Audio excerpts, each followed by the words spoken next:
Trois petits chats, le podcast exquis. C'est un sujet auquel je commence à m'intéresser, sans l'avoir vraiment creusé, mais c'est quelque chose qui m'intrigue. La nouvelle intrigue, c'est de savoir comment on va concilier notre vie dans les années à venir entre notre engagement et notre vie personnelle. Elle risque de beaucoup changer, cette vie personnelle. Pas tant, elle risque... on va sûrement passer plus de temps à défendre le climat pour que les choses soient meilleures pour les personnes et qu'on passera moins de vie personnelle puisqu'on sent que l'urgence elle est là et qu'il ne nous reste pas beaucoup de temps pour changer les choses. Du coup, entre la vie personnelle et le climat, il n'y a pas photo, le choix il se fera sur le climat. Et je veux dire, par exemple, maternellement, en tant que mère, comment est-ce que tu concilies le temps que tu passes dans l'engagement, dans l'animation des réseaux et justement le quotidien de tes enfants, ton travail Du coup, la défense du climat se fait aussi dans la famille et du coup, ma fille est engagée. J'essaye d'engager aussi mon fils et de leur faire prendre conscience que la résilience doit se faire maintenant et qu'il faut s'adapter maintenant. Puisqu'on sait que de toute façon, on sera obligé de le faire dans quelques années, une dizaine d'années. Donc du coup, je préfère que les choses soient faites maintenant.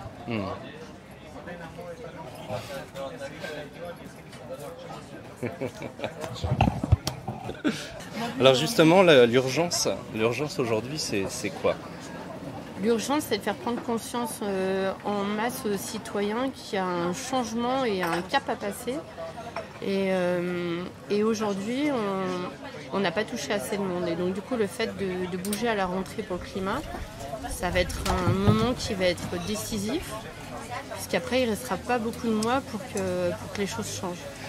Et quand on s'est rencontrés, il y a à peu près un an, on tenait un peu le même discours. Alors il y a le secrétaire général de l'ONU, Antonio Guterres, qui nous avait dit qu'il nous reste 2 ans pour faire évoluer les choses sur le climat. Donc il y a un an qui est passé, on a tenu le même discours avec ce slogan « Il est encore temps, on peut encore agir », etc. Et aujourd'hui, finalement, un an après, malgré tout ce qui s'est passé, on continue à se dire que c'est maintenant, que c'est l'urgence. Donc, est-ce que tout cet effort, il a renforcé cette urgence, ou bien est-ce que justement on finit par s'y habituer et c'est ça qui change la mentalité de nos contemporains, les citoyens qui ne sont pas encore avec nous? Ce qui change en fait aujourd'hui, c'est qu'on a été des milliers à donner beaucoup de notre temps pour que les citoyens prennent conscience qu'on est tous très fatigués aujourd'hui et les événements climatiques qu'on vit depuis 2-3 mois montrent que l'urgence est encore plus grande. Et donc du coup, on essaye de donner encore plus d'énergie, mais on en a moins. Et on sait que la rentrée va être un cap décisif. Donc on est heureux et ravis de tout ce qui a été fait. On a fait un travail de titan, mais il n'est pas assez grand au vu des changements qui sont encore plus énormes depuis ces derniers mois avec la canicule, la fonte des glaces, etc. Et donc du coup, on sait qu'on a encore plus d'énergie à passer dans les semaines à venir.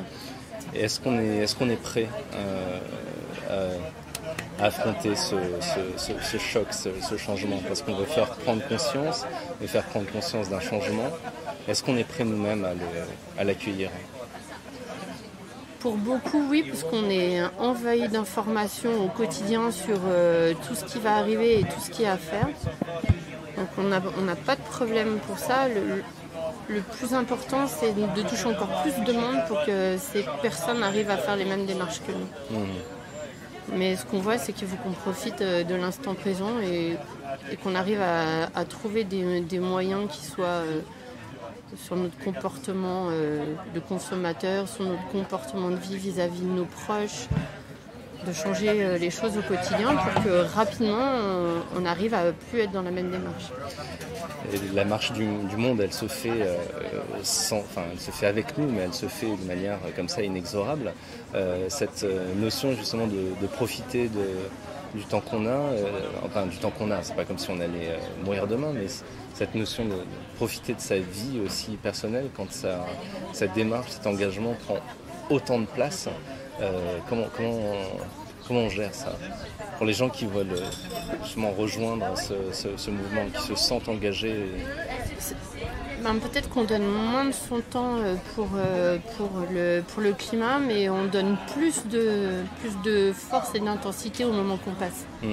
Et donc du coup, on enlève tout ce qui est futile et inutile. Des fois, on passait beaucoup de temps sur certaines choses qu'aujourd'hui, on ne le fait plus parce qu'on se dit que demain, on ne sait pas comment ça sera. Donc du coup, on donne plus d'intensité.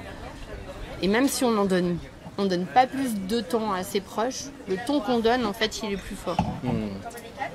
Donc c'est l'intensité, c'est cette montée en intensité en fait. C'est de monter en intensité, je pense. Donc c'est ça aussi qu'on peut proposer à tous les citoyens qui ne sont pas encore là ou qui ne sont pas encore aussi actifs, que finalement ils vont gagner en intensité. Oui, et de ne pas perdre de temps sur des choses futiles, et du coup ça nous fait gagner beaucoup de temps.